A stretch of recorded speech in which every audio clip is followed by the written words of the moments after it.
presenters, our evaluators, our writers. So once again, good morning. Sir, na nako sa amo ang balay, wala na yung ko nag-araw. Ayan, na nako'y signal. Salamat Lord, na nako'y signal. Murag dili ko pwede tungod sa ano, emerging na jud siya. Okay, Nindot so imong headset ha. ang viewers kaya ni Sir. Sa akong anak ni Sir, pang gaming ni siya, Sir, sa ako lang gihiraman. Anyway, once again, fellow senior high school teachers, it's good to see you back. Gimingaw na jud ko sa ato ang Mao tanan. ni ang kay ano? Dito sa biti. Yes, Ma'am Aubrey. So, for our session this morning, Sir Mel, can I continue? Hello, ma'am. Can I continue? Yes, ma'am. Yes, ma'am. Yes, ma'am. Ma'am Aubrey. Excuse me, Miss Aubrey. Okay, Sorry, turn ma'am. off your mic, please. Thank you, Ma'am Aubrey. So for our session this morning, so we will be discussing why ADM, why alternative delivery module, and then what are the guidelines in writing ADM module because it is different from face-to-face module. So ano ang mga guidelines in writing the module? I am going to show you a template, planning worksheet template that we can start working with because according to Benjamin Franklin,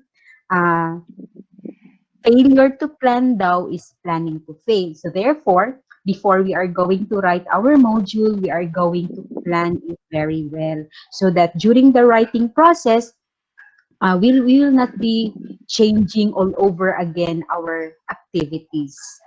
And I am going to show you a sample of a module based from the sample planning worksheet that I have prepared.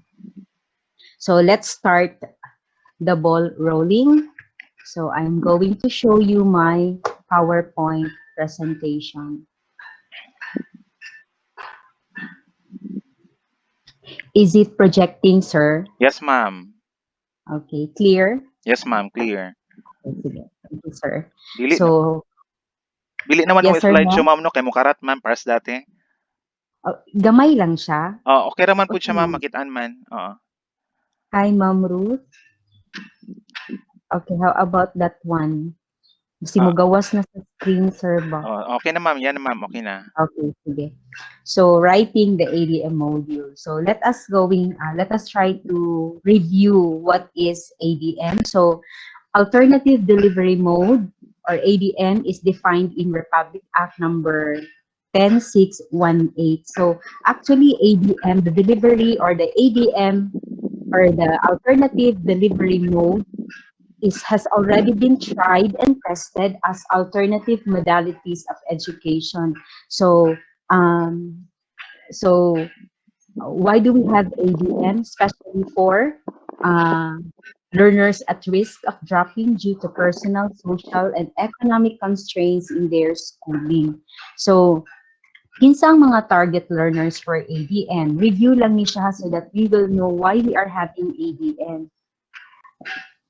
Late enrollees, working students, overage learners, marginalized learners who are poor and distance of the residents from school is very far. Learners from a transient family, dapat gaayno kung ang family is transient, dili siya paundangon kung dili i-ADM. Learners who are in conflict with the law or the CICL, learners with poor medical conditions. I remember mga 2 years ago, we wrote ADM modules for children at Hope. Ano gayong tawag doon? Yung mga cancer patients sa Davao City. Okay. Learners with poor medical condition, victims of natural calamities, and armed conflict.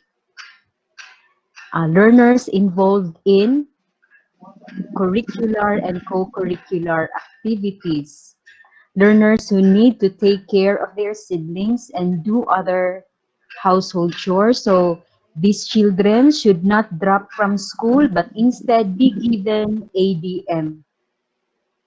Learners in difficult circumstances, like those who are pregnant with family problems, because these problems should not hinder our learners from going to school. And learners who are affected by class suspensions because of natural hazard, such as this COVID-19. So that is why our Department of Education is trying to look for alternatives on how education could still be delivered amid this COVID-19. So actually, ADM has already existed long time ago with different names. SOSA, E-Impact, the EASE, and now ADM. Ang EASE kasi, the modules have already been prepared, but the curriculum that was used was still the old, or the basic education curriculum. Now we are using the K-12, basic education curriculum K-12. What are the benefits? Bakit ADM ang kailangan nating isulat? What are the benefits that students get from ADM modules? Learners can get immediate feedback. Bakit kaya immediate feedback? A module that encourages mastery of learning. Bakit mastery? Because since students are holding their modules, they can always go back to the module anytime. Pag nasa classroom yan, pwede kang mapag-iwanan. Tama ba yung Tagalog? Next is learners can acquire better self-study or learning skills. There are students who are very diligent talaga. May mga estudyante din that even when they are inside the classroom, they don't listen to their teachers. But with the use of ADM modules, students who are very diligent can acquire a better self-study or learning skills because they are trained to be independent or responsible of their own learning. Learners are given opportunity to reflect on information and on their learning experiences. Because the module is with them, they can always reflect to the information. If they don't understand it at first reading, they can always go back to the module for second or third reading. Learners can study at their preferred time. So, yun, they can study anytime and they can always go back to their module anytime. It's a module that is self-contained learning, provides a comprehensive coverage of a given topic. Why comprehensive? Because it's planned. Before we write a module, we plan for it. We plan the activities, making sure that it match with the learning competency. So there is no way that we are not inside the coverage. Sometimes sa room, pwede pa tayong mag-outside the coverage. Pero sa module, focus tayo towards developing the learning competency.